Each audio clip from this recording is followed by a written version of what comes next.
All righty. Well, thank you for joining us in the studio, Mayor Regalado. You're welcome. This is very convenient. I was next door. I'm glad you could make it all the way here. It's a long commute. Yes, and it's raining though. Oh, man. Yeah, it's been a wet one today. So we've been talking about soccer and MLS soccer, more specifically, proposed for the FEC site in downtown Miami. Give us an overview of what's going on with David Beckham's bid to bring soccer into downtown Miami today. Well, I think that, first of all, we should realize and understand that for more than 6 months, almost, the Beckham Group has been talking to the county and not to the city. So we just were spectators. We were on the sidelines. We were on the bench. We were not part of the conversation. We just came to the conversation 2 or 3 weeks ago when the proposed port site was rejected by the county commission. And from the county, some people said, well, you got to look at Plan B, who then became Plan A, because the port site was not available and it will not be available. So having said that, we have not had many conversations with the Beckham people.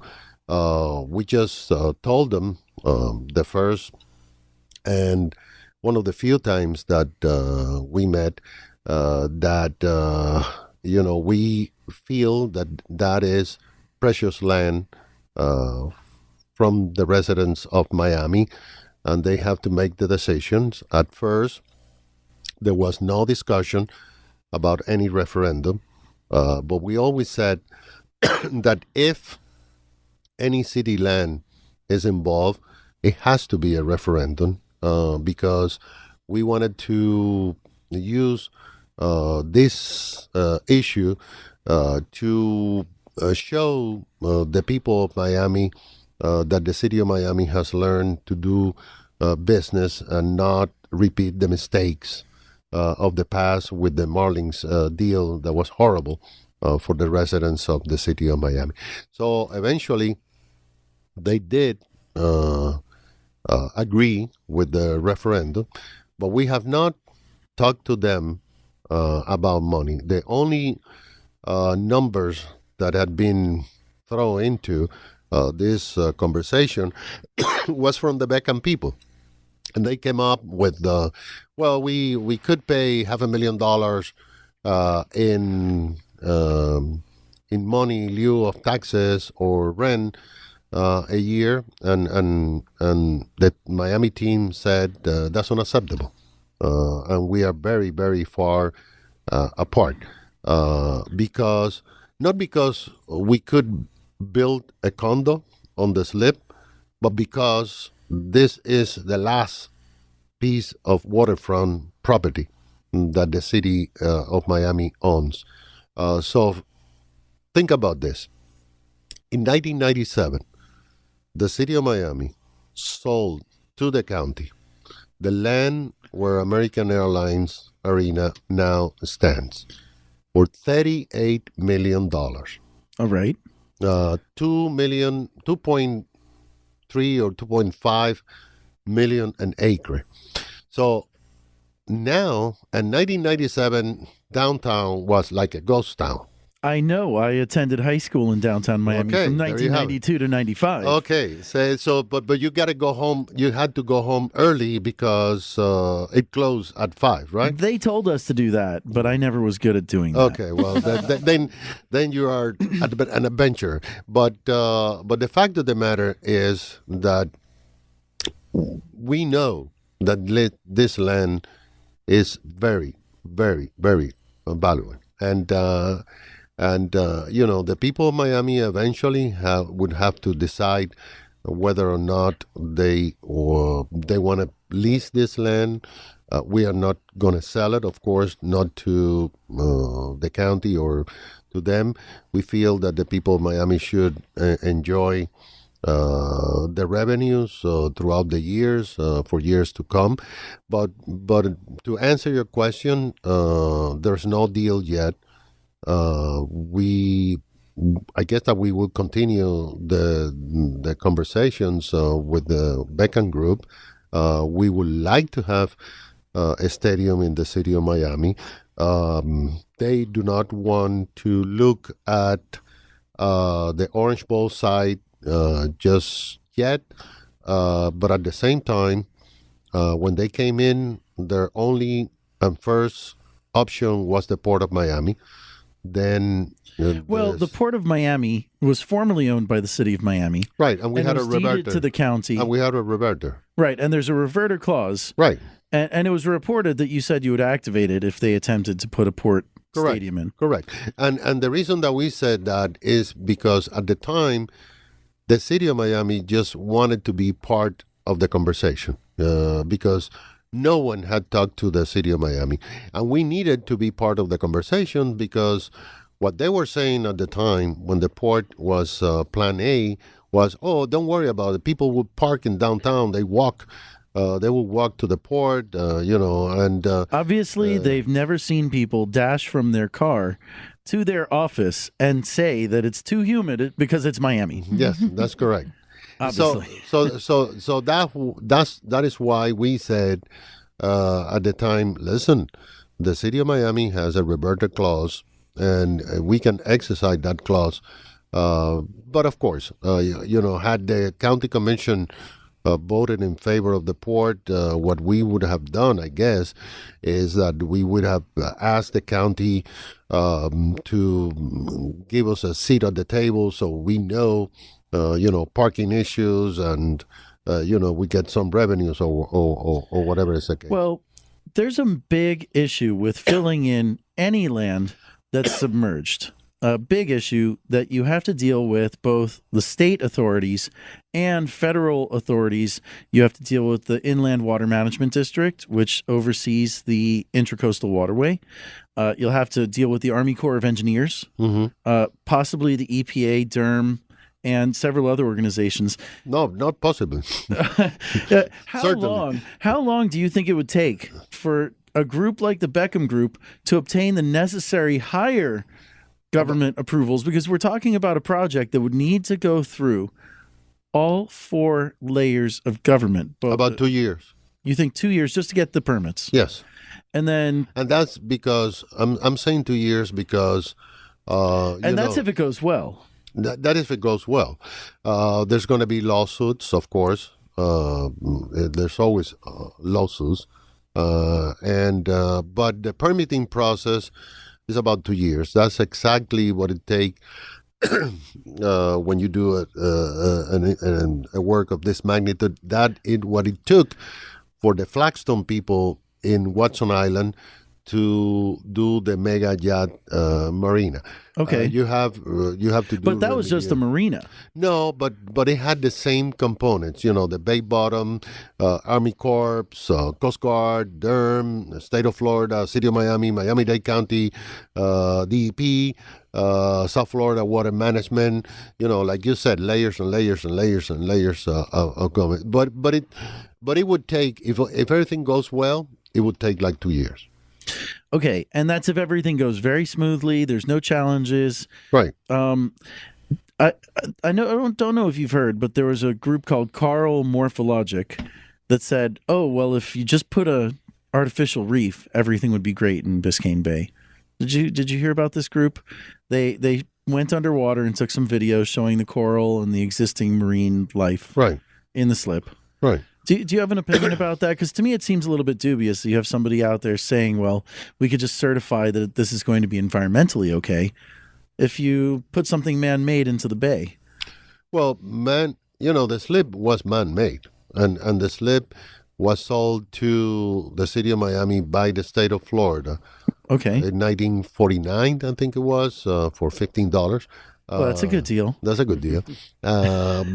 But then the city of Miami has spent up to $15 million in the last 4 years in the slip. To rebuild the slip. To rebuild the slip. So if there is a deal, the city has to be reimbursed immediately. And this is not about the rent or the cost of filling the slip.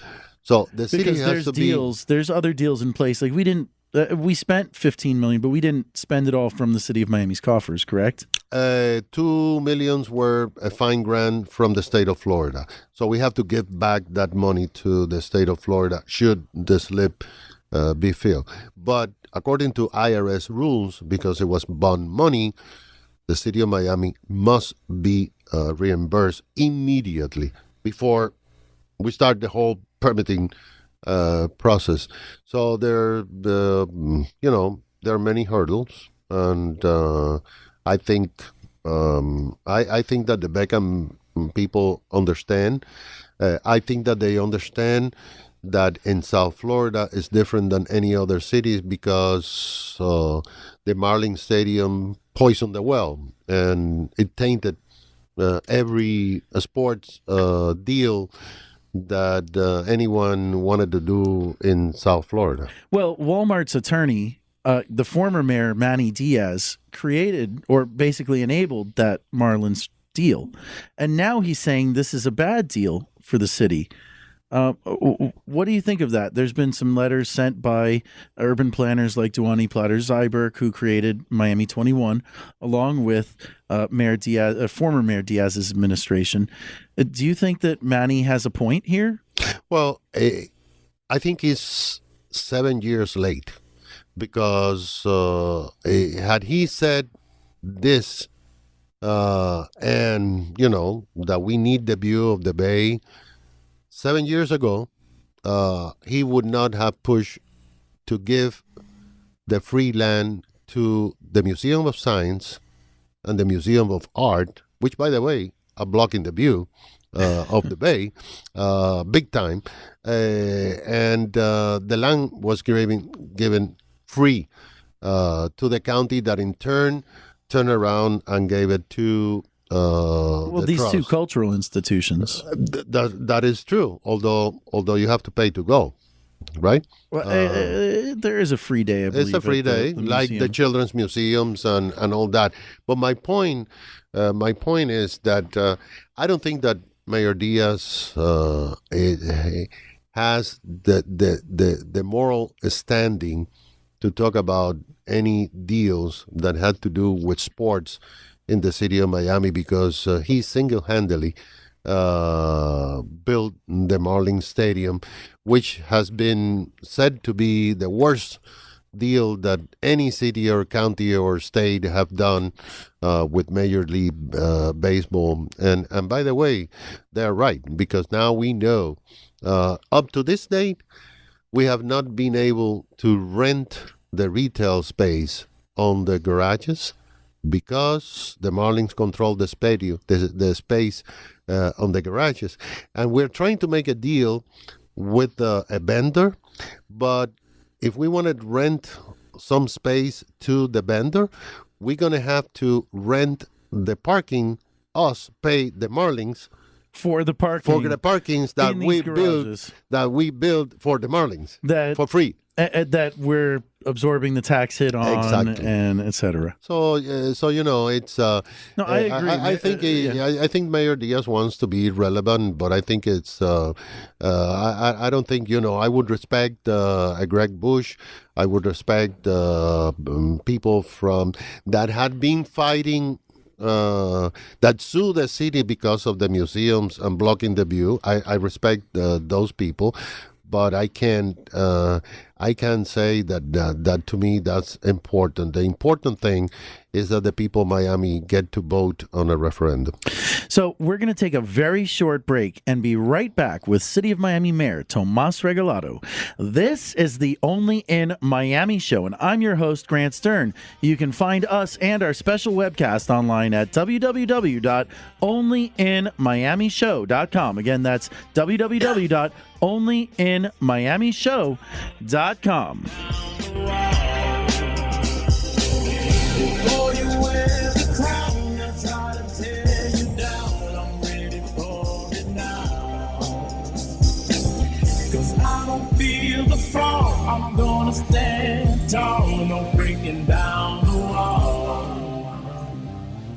always said never fold my cards. Focus my mind and don't take my eyes off the prize, cause life is a blink of an eye. You're here, then you're gone off to the other side. My time is a gift and I use it. I spend every day making beautiful music, but you don't have to hold the tune to serenade a room. Just stay high like noon, even in the gloom. Darkest clouds never block the sun. Just rise above and you're already won. No obstacle can't be overcome. If you think that you can, then it's already done. Don't let them confuse you. I'll try to make you feel inferior. Fight through it like a warrior. Victory feels so glorious. Before you wear the crown, I try to tear you down. I'm ready for it now. Cause I don't feel the fall. I'm gonna stand tall. No breaking down the wall. Before you wear the crown, I'm trying to tear you down. I'm ready for it now. Cause I don't feel the fall. I'm gonna stand tall. No breaking down the wall.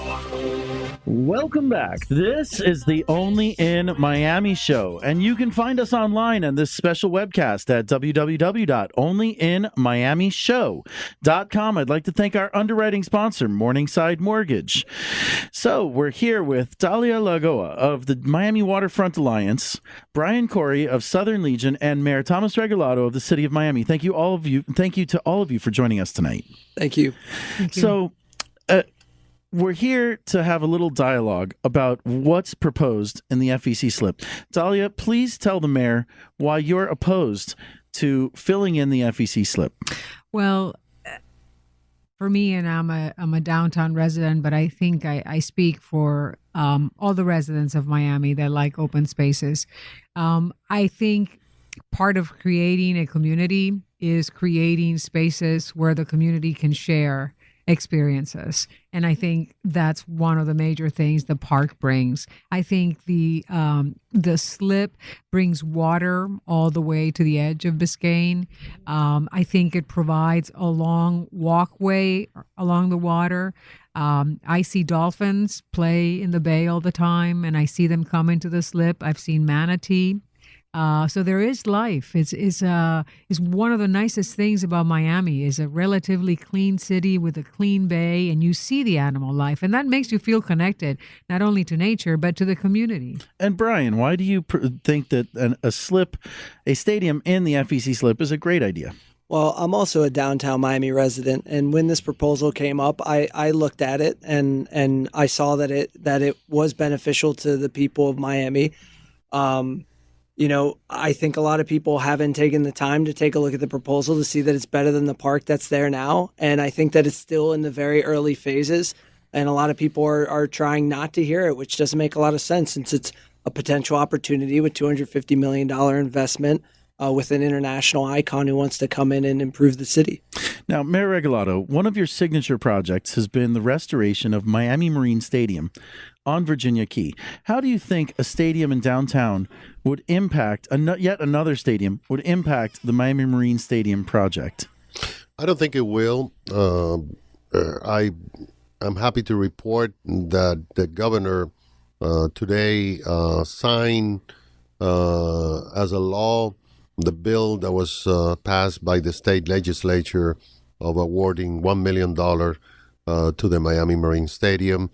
We are now at $11 million of the 2025 that we need, not city money. We are expecting a very big announcement from the Stefan family, also from American Express Foundation, and of course the Miami Heat will be the promoters and managers of the stadium. I think that the Marine Stadium is something different that would not offer this kind of sports, but in many ways concerts and the old times that it was. But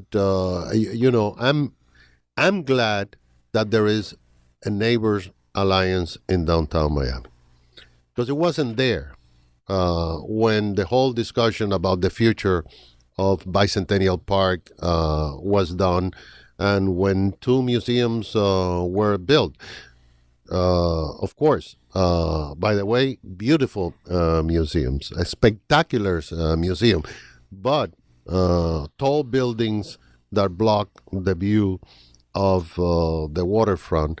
And the city is working on Museum Park.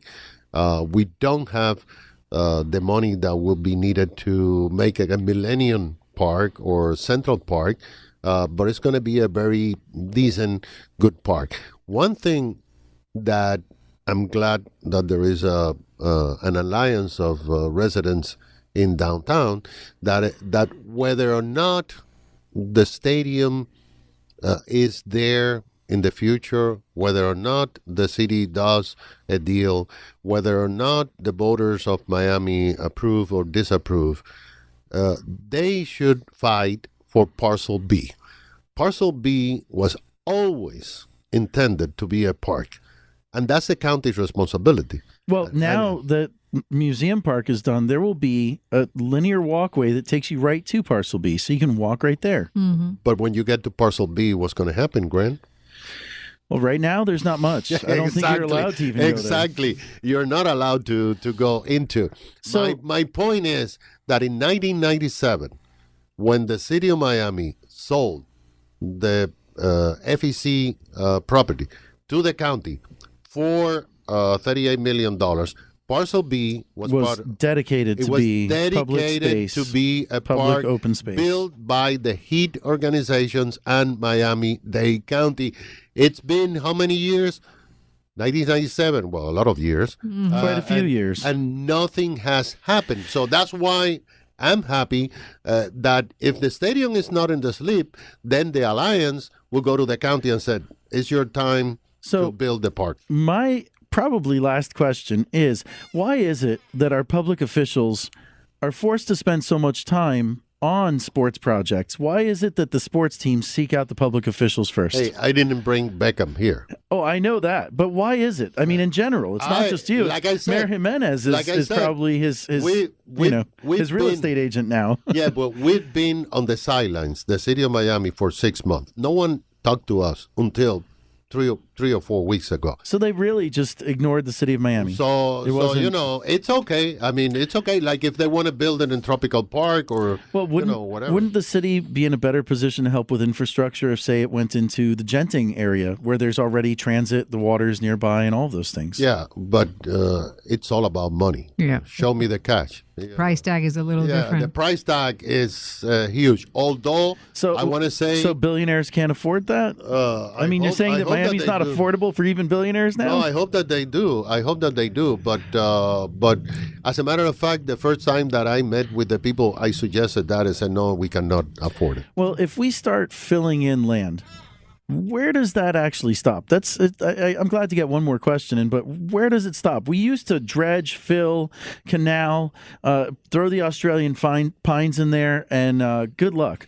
Where does it all end? Will other people be allowed to dredge and fill and create more land in the city of Miami on the waterfront? I think that this is a very unique place, a very unique project, and to tell you the truth, I don't know if it's going to be there because the city is not going to be David Beckham's real estate agent. The city is going to be the people of Miami representative. And if there is a deal that we can bring to the people of Miami that would benefit all Miami, not only downtown, all the residents of the city of Miami, then we will take it to the border. If there is no deal, there is no deal. If I can say something, we, the voters, elected Mayor Regalado, and we elected our 5 commissioners so that they would make the best decisions on behalf of the citizenship of Miami. And I think that having a stadium is throwing the hot potato at the voters is very expensive. I think is unnecessary. I think the government officials know by now that there's very strong opposition to this plan, and the right thing to do would be for the commissioners to say no. Okay, well, that's about all the time we have tonight. I want to thank Mayor Regalado, Dalia, Brian, Rochelle, Peter, Greg, everybody who joined us, Jose Ray, Drastic Fanatic for calling in, all of our callers tonight. It's been a fantastic Only in Miami show discussing the future of MLS soccer and David Beckham's bid to bring MLS to downtown Miami. This is the Only in Miami show, and check us out online at www.onlyinmiamishow.com, where you can find this webcast and all of our content only in Miami.